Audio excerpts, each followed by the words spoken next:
Hey everybody, today I want to follow up on a prior video we did on order types where we hit some more basic order types last time.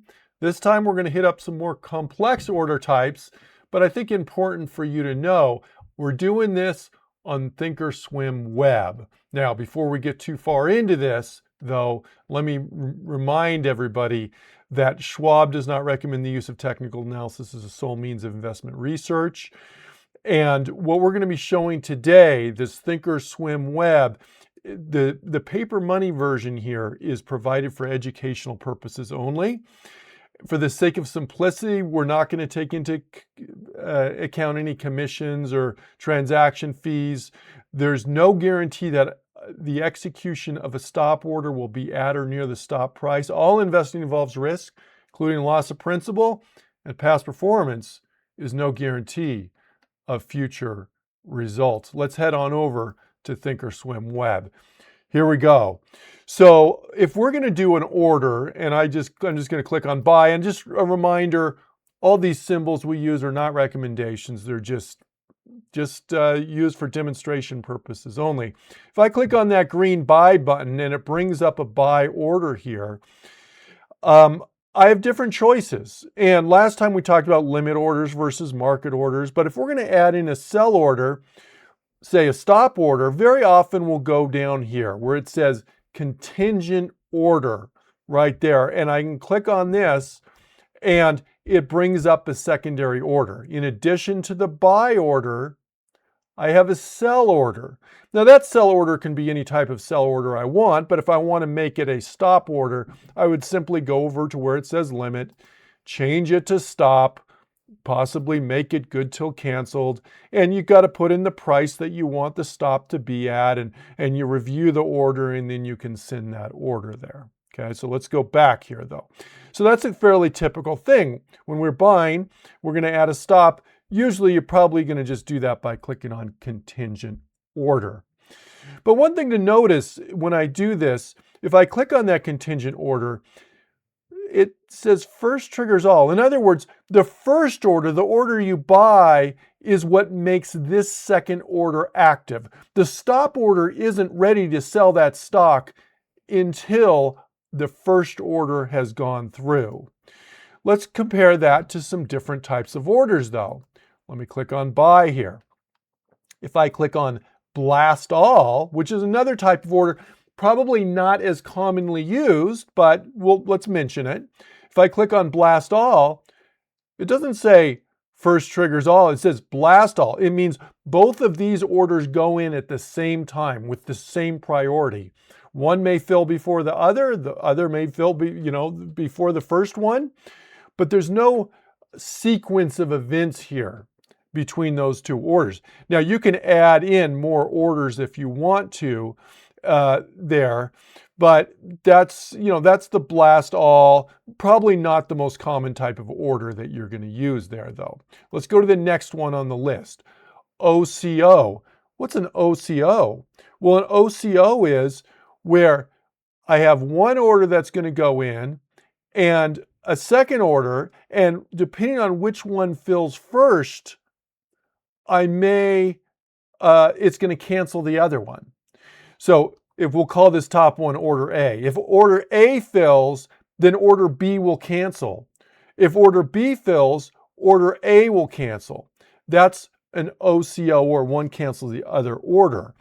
So you could probably imagine a situation where you're entering a trade and you have two things in mind. If the stock goes up, maybe I'm going to do this type of trade, or if the stock goes down, I want to do something slightly different. I don't want to do them both though. And so that's an OCO. Most commonly, this is probably going to take the form of when you're selling out of an existing stock. Let's say we have an existing shares, and for that, we can always look at our positions here and we could see, oh, we've got 100 shares of BK here. And so on BK, I already have this stock here. I want to get out of this stock though, and I'm going to sell, and I want to make it an OCO. And so if BK goes up to a certain price, I want to get out. I'm going to leave that as a limit order. Let's say BK goes up to $120 or something like that, I want to get out of that order. That's my target price. We'll make that good till canceled as well. But I also want to get out if it goes down on me with a stop price. And I'll make that a stop, good till canceled. And so here we go. It's an OCO order where if we hit that 120 limit, we're going to get out of the stop. It's going to cancel the stop. If it goes down and hits our stop, we want to get out of the limit. And there's a reason for that. I only have 100 shares here. If I sell 100 shares, if we hit the target, I don't want an order, this other order sticking around to sell an additional 100 shares. I'd end up being short on that option or on that stock. That's not what I want. So when one of those 100 share sell orders fills, I want the other to cancel. Now, very often when we do this, what we're going to do is we're going to do it when we first enter a trade. Let me give you an example. Let's just put in a new stock here. Again, it's just an example stock. Let's say we're looking at Adobe and we say, hey, look, if Adobe goes up and it goes up and we hit 280, I want to get out and I want to sell out of that. But if it goes down towards, 230, I want to stop on there. But I don't own Adobe yet. How would I do that trade? I want to buy Adobe. I want to put a target price on, and then I want to put a stop price on that. And so here's how we do it. We'd go to the trade tab. We'd click on buy. I'd click on advanced orders right here. First Triggers OCO. Here's my order to buy Adobe. Here's an OCO order. The OCO orders aren't going to come into effect until I buy it. That's the first part of the First Triggers OCO. You have to buy it first. So if we buy this, say, at market, we'd expect to buy it right away. But then I have an OCO order. My target is going to be my limit price. I'll make that good till canceled. My stop is going to be if it goes down on me, which I don't want to have happen, but it's intended to try and help me on the protection end of things. And we could say, hey, if it goes up to 260, that's going to be my target price. If it goes down to 220, that's going to be my exit price on the downside. We buy 100 shares of Adobe. That's the first part of the First Triggers OCO. Then we have an OCO. If we sell because we hit our limit, we're going to cancel out of the stop.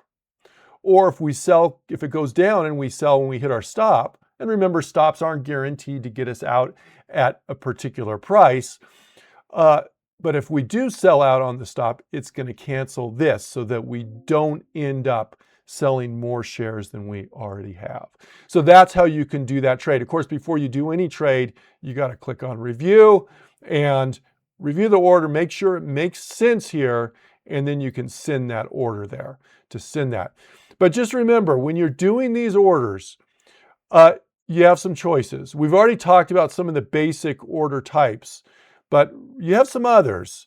And probably most commonly adding in stop orders or doing like maybe that First Triggers OCO by clicking on the advanced orders. But, make this tool work for you. That's the whole goal as a trader, is to have a tool that's going to help you to succeed.